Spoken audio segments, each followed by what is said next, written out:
So, to make a long story short, oh my gosh, I'm so sorry, you guys, that this is three parts. But anyway, to make a long story short, um, my husband is like he's so sweet. I love my boo bear, and you know what? One of these days, I'm gonna have to let y'all.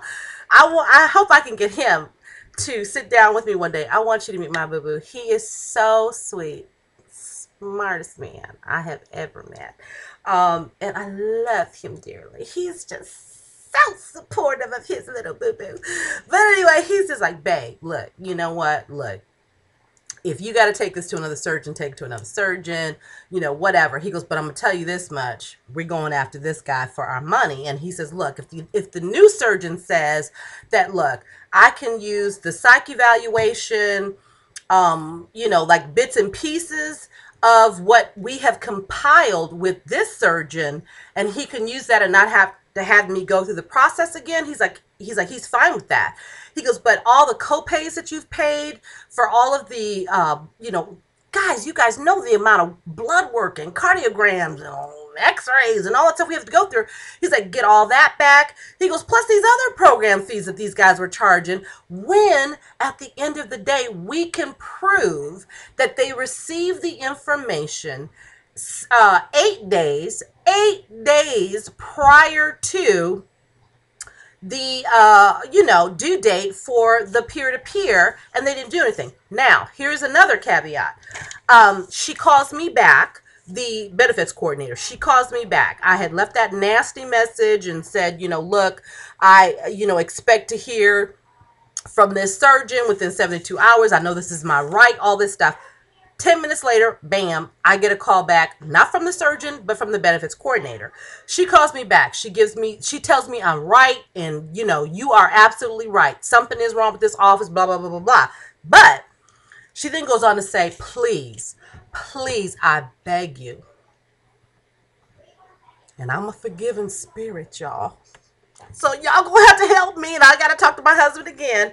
She said, please, I beg you, do not let this affect Dr. So-and-so in your decision to not have the surgery with him, because this is not about him. He is trying to get the assistance in this office to help with the backlog that we have, because he has so many people who are coming to him because he is a popular surgeon, but they're having a hard time juggling him. And she let me know, you are not the only one. But and I'm telling her, but this is ruining this man's reputation. It is ruining the reputation of this office. And how can I trust that you're going to move forward with the deadlines and things that are required, even for my appeal? She said, please. She called me. She wasn't even in the office today. She goes, I'm not even in the office today. I'm calling you from my home. They contacted me, and I called you. Please just give me tomorrow. Let me work on your situation. We are going to appeal your surgery, all that stuff. Guys, at the end of the day, I got to talk to my husband. I have to pray on it. And figure out what I'm going to do here. But at the end of the day, with everything that I've said to you so far, what would you do? Would you ditch this surgeon's office? Would you give him another chance? Because prior to talking to her, I told my husband I'm not even comfortable with them operating on me. I said, I don't care if the decision was appealed and this surgeon was going to do the operation. I wouldn't even want to do the surgery with this office. But that was prior to talking to her. And like I said, I'm a forgiving spirit, and I could hear in her voice, it didn't seem like she was making excuses.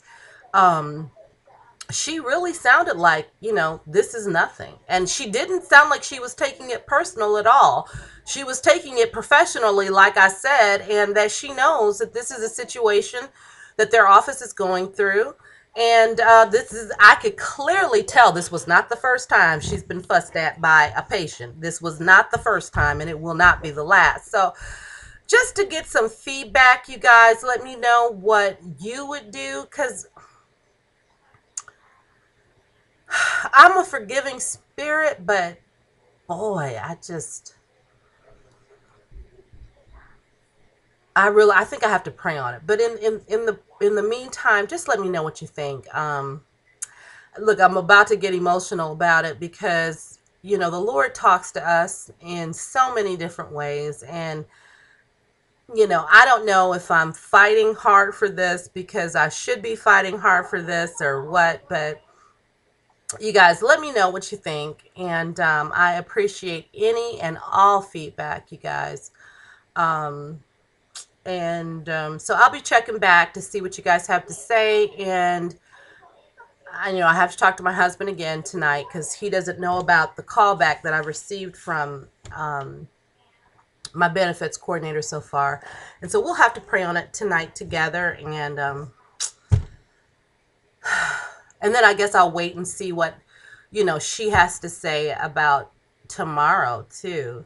And I'll take all that in, and then I'll let you guys know where I stand. But I'm sorry for ranting. Thank you for those of you who have been very patient and gone through all three to hear me out. Thank you, Lord Jesus. Thank you, Lord Jesus, for my supporters. Thank you so much.